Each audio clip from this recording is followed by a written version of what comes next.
Hello संग मैंने चलू पालंग ग्रीन मटर आलू को मु कषा बनाऊँगी। देखो मुझे प्रेसर धोईदे आलू गुंड आलू को सीझे नहीं मुझे शिल अदा रसुण पियाज को बाटी नौची बाटिक रखी नहीं ग्रीन मटर छड़े रखी पालंग शाग धोई नहीं रखिदे। देखो मो आलू सीझीगला मुझे छड़े नहीं आलू छड़े नेली सब। देखो मु कड़े बसैके मु सोरिष तेल आड करुच्ची तापर मु आलू को भाजी नेबी।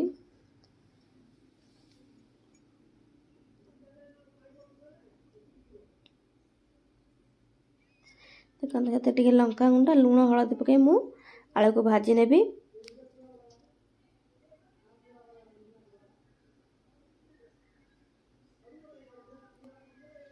देखो मो आलू भजा हो आसला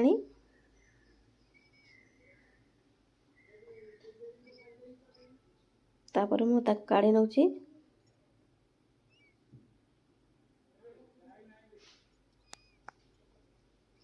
देखो मुझे आउ सोरिष तेल टे आड कर नेली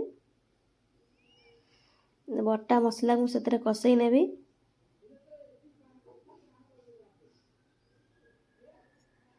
देखो मुझे आउ गोटे टमाटो काटिकी पकई नेली टे लंका गुंड हलदी गुंड लुण को मु पकई कषई नौची।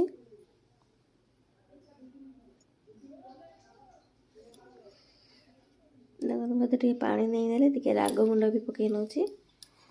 चिकेन मसला मीट मसला पकई मुझे कषि नेबी।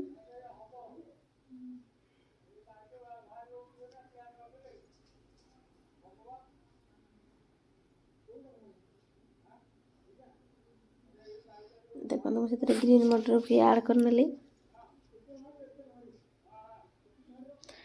मु अल्प पानी दे दे कषि नौची। देखो तापर टिके मु गरम मसला पकई नेली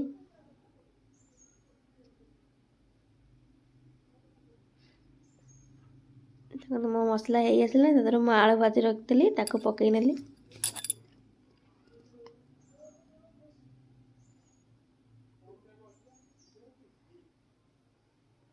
पालंग शाग धोई रखी तरकारी मु अल्प पानी दे दूची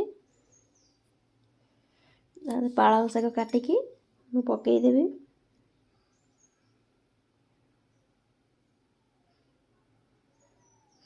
तरकारी आमर हो आसले देखो 10-15 मिनट मु शाग पकईकी घरे नौची। तरकारी लास्ट को मुझे धनिया पत्र कस्तूरी मेथी टिके ऐड करछि। रही नमस्कार।